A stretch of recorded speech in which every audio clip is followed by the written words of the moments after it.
welcome to Squadron Officer School. Let me start by asking you a question. Are you a hedgehog or are you a fox?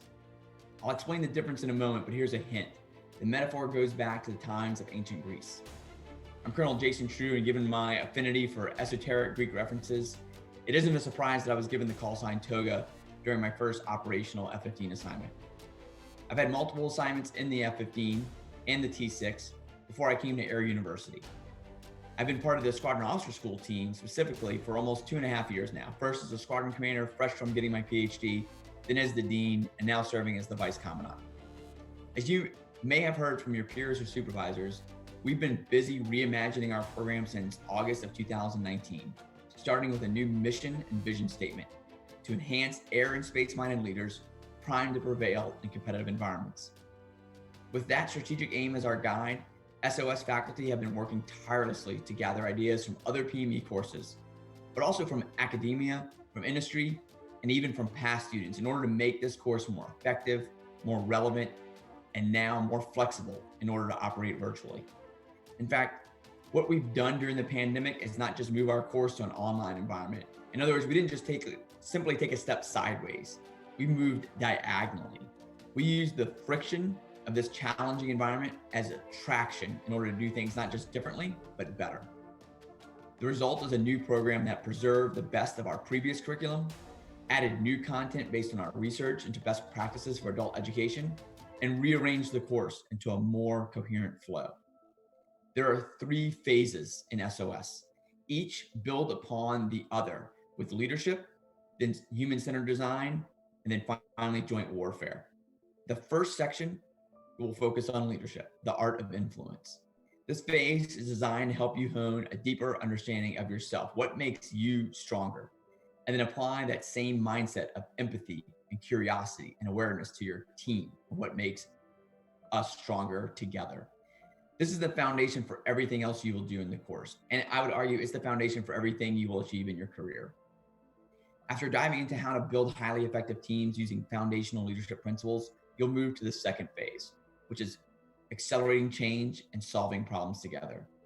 And these modules, which we call strategic design, you will apply the team building techniques and leadership behaviors you learned earlier to solve problems in creative and collaborative exercises. While some of the phrases you'll hear, phrases such as design thinking and human-centered design, may seem unfamiliar or maybe even inapplicable to defense professionals, these are accessible, validated, effective techniques that 1, coincide with leadership principles, and 2, are being adapted to encourage innovation across organizations worldwide, including militaries. The third and final phase covers your last 2 weeks at SOS. You'll pivot from thinking about day-to-day problems that all leaders face to issues that are more broad, but applied to our whole profession, the profession of arms.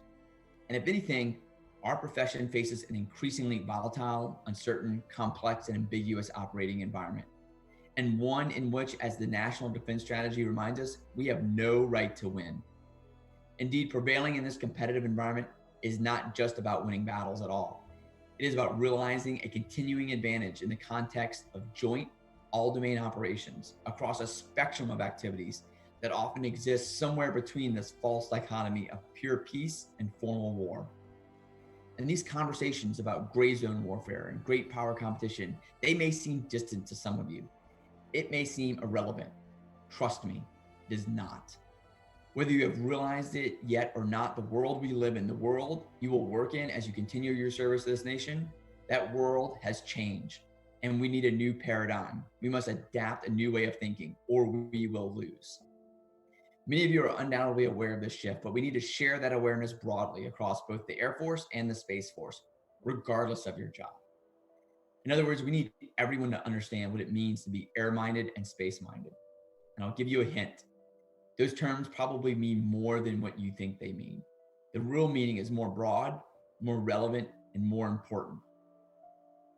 To re-emphasize this idea that what we do matters, regardless of our job, I'd like to relate a small story. The setting is the early 1960s. We are in a space race with the Soviet Union, and President John F. Kennedy has already set the ambitious goal to land an American on the moon before the decade is out. As the story goes, the young president was visiting a NASA facility. He came across a janitor mopping the floor. And the president asked, "So what do you do here?" The janitor said, "I'm helping put an American on the moon." What you are doing here, what you are doing, regardless of the task, is having the same strategic effect. I know it may seem redundant or mundane or disconnected from geopolitical competition, but what you're doing is actually helping secure our nation against real threats. That's a big leap into global issues if you struggle to wrap your mind around the small daily problems. So we've got to talk about that before we talk about the big issues. And indeed, those small daily problems that you're learning to tackle in the design course will actually have a strategic effect if we can do enough of these innovations in your units. And that's what we're hoping to equip you with. But even solutions to those small daily problems will escape you unless you understand others on your team. And to bring us back full circle to the start, the foundation for understanding and leading others is to understand and lead yourself first. So that's the logical starting point of our curriculum. But it's not actually the real starting point for your own journey. The real point of departure is the decision you'll have to make on your own to enhance your own performance so you leave SOS better than when you started by virtue of your own attitude and effort. And it can be daunting. In fact, if you're not at least a little concerned about your ability to live up to this challenge, then you're probably not taking it seriously enough. But for those who do, those who feel that slight sense of uncertainty and insecurity about their ability to excel here, here's the good news. You already know how to work hard.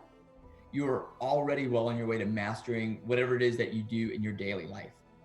Now, of course, without any less effort to those tactical issues of building expertise in that domain, now you need to begin to apply that same work ethic in a broader, more strategic sense.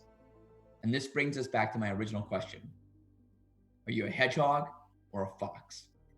The question comes from an ancient Greek poet who wrote, "The fox knows many things, but the hedgehog knows one big thing." So let me explain briefly how that line has been interpreted, at least by the writer Isaiah Berlin, who wrote that those words mark one of the deepest differences which divide human beings in general. And this is what he wrote. "There exists a great chasm between those on one side who relate everything to a single central vision, and on the other, those who pursue many ends, often unrelated and even contradictory, who lead lives, perform acts, and entertain ideas that are centrifugal rather than centripetal. Those who seize upon the essence of a vast variety of experiences without seeking to fit those experiences and ideas into a single set of beliefs.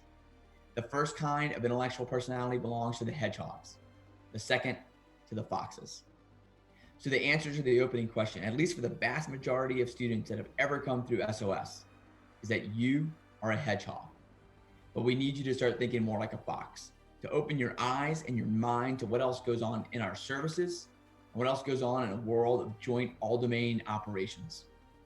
So yes, we need you to be a leader of yourself and of your team. And we need you to see where that team fits in with other teams. And SOS isn't designed to equip you with all the skills you need for that, but we're a great place to launch that journey. I'm excited. I hope you are too. Thank you for being here. Now let's go become better together. Howdy, Class 21 Charlie. I'm Colonel Ricky Mills, the Commandant of Squadron Officer School. I'd like to start by telling you the two most important words in the English dictionary, and that is thank you. Thank you for your service, your sacrifice, and your commitment to excellence. And for those that wear a uniform, thanks for being part of that 1% who have sworn an oath to support and defend the Constitution of the United States. And to all the students in 21 Charlie, thanks for being a part of this class. General Brown, our Chief of Staff of the Air Force, said last year that our airmen must be multi-capable and adaptable team builders, as well as innovative and courageous problem solvers, and must value diversity of thought, ingenuity, and initiative.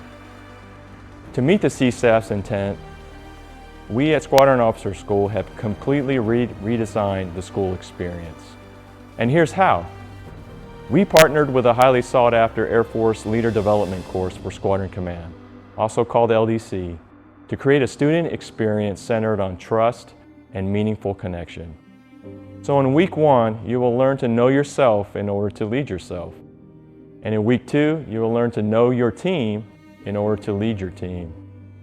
And in the third week, it's about accelerating change and solving problems together. An SOS teamed with Stanford University, the University of Michigan, and the Joint Special Operations University to immerse students in leading-edge innovation and problem-solving methodologies. You will explore, prototype, and test possible solutions using diverse perspectives. The final 2 weeks are joint warfare, where you'll explore the fundamentals of great power competition and better understand air and space power. You will then have the tools to solve military problems in a complex and competitive environment with your team using newly discovered leadership attributes that we will teach here. So what does SOS need from you? I've used the concept of ACE before it became Ask Care Escort. And for me, it's about attitude, choices, and effort. For your attitude, I expect y'all to have a positive, upbeat attitude and to have a growth mindset. As far as choices, I expect y'all to get your rest, exercise, and nutrition. Neuroscience has actually shown that rest, exercise, and nutrition actually helps maximize your learning, and it also helps with your resilience. I also expect you to make a choice to have an open mind and to make the choice to invest in yourself and focus on self-improvement. And lastly, I'd ask you all to consider applying for the Air University Advanced Research Elective or our Think Tank Elective. And finally, the E is for effort. As I said earlier, SOS partnered with the Leader Development course. We also partner with Columbia University to provide you the best virtual in-residence experience we can. The only cost of admission is your effort. And if you can do those 3 things, have a positive attitude, make great choices, and give your best effort, I'll guarantee that you'll graduate as leaders that are better equipped and connected to keep our Air Force and Space Force the most dominant and respected in the world. I want to end with those 2 words that I started with, and that is thank you again for your service in defense of our nation. Our instructors are excited and have been waiting for you. Best of luck.